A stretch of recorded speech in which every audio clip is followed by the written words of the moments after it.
This is the first video in a series designed to help improve the design skills of the wood turner. Hopefully you find some information here that will help you improve your skills and produce more exciting and visually appealing pieces.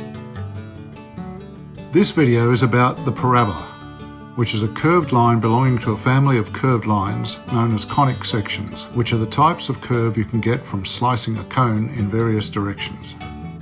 Whilst the ancient Romans produced forms or coves or beads by connecting arcs of circles, the ancient Greeks used conic sections to create mouldings and forms.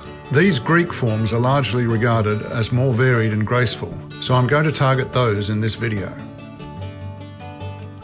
This video is going to focus on the parabola first, as it has the most obvious relationship to bowl design. When most bowl turners start out, myself included, in turning bowls from blanks, we don't give a lot of thought to design. Often we're more concerned with learning to use our gouges and scrapers without horrendous dig-ins. We mount the blank and turn off the bottom corners at random to make a roundish shape of sorts, not wishing to waste too much of the timber that we've either spent money on or spent time collecting. We give little thought to form or grace or even shape at all. We turn the bowl over and hollow it out, learning to use our tools as we go, and too often rely on the beauty of the wood or the grain to give us enjoyment and fulfillment. Only after a period of time, when we begin to master our tools, do we start to give more thought to the forms that we are creating and want to try and improve our design skills. If you are now at this stage, this video is designed for you. I think that bowls that reference the parabolic shape are a good place to start when beginning our bowl design. It will help here if we spend a little time looking at the parabola and learning to draw and recognize the curve. One curve that we can readily see is the arc formed by a hanging chain or rope. Strictly speaking, this curve is a catenary, but it's pretty close to the parabola and one we can readily see.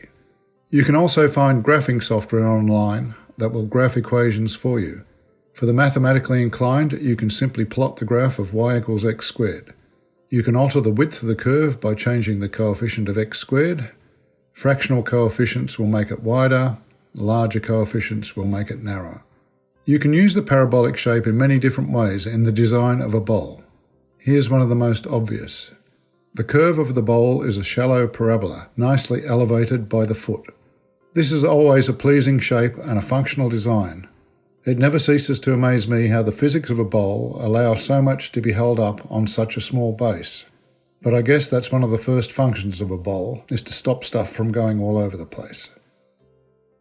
Here's a bowl that uses parabolas turned through 90 degrees to create the form. Extending this idea a little further, we can create a closed form that has a pleasing shape. Again, I always use a foot to lift the form off the surface to give us a better look at it.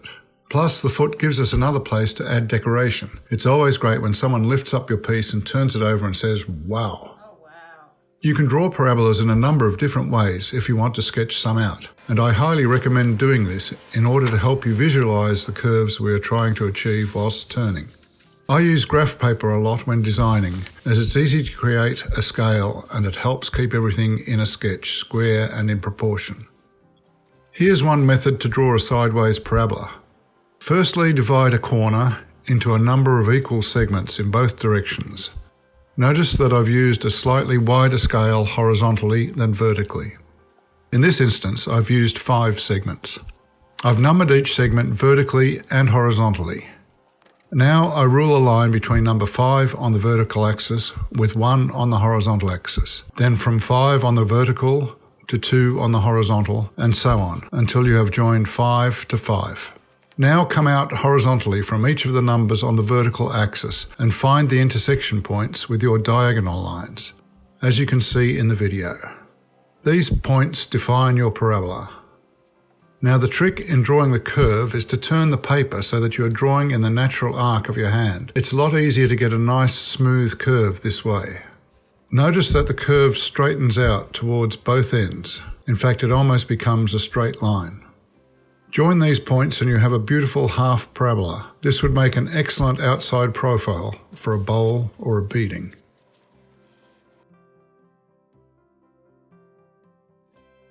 Another way of drawing a parabola that is often used is a method called curve stitching.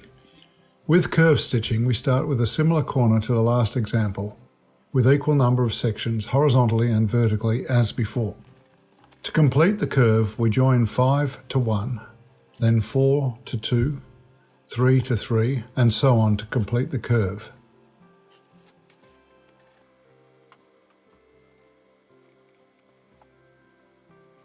Notice that although both these curves are parabolas, they are different.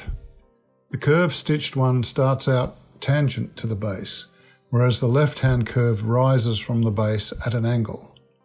I think both are elegant designs, but they provide us with design alternatives.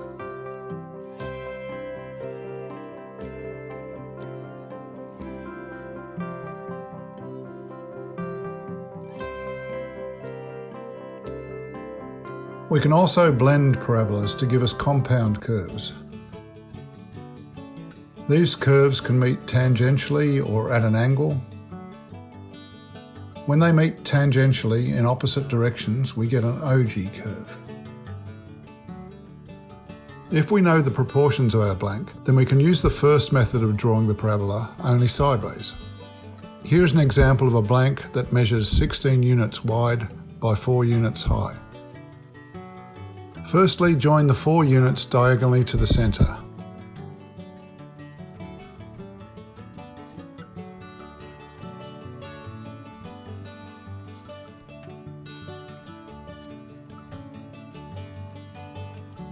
The horizontal axis is easily divided into 4, and we draw verticals from 2, 4, 6, 8, etc.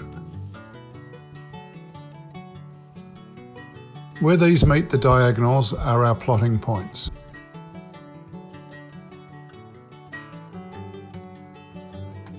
Then again turn the page into the arc of our hand and draw the curve.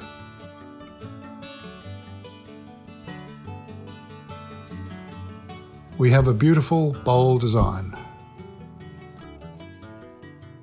It's important to emphasise that the parabola is not the only design option to use when turning. It's just one of many approaches. But it's a great design element to be aware of and to incorporate into our thinking about wood turning design. Next time you want to produce a bowl or form, or even a bead or cove, consider using the parabola as a design element.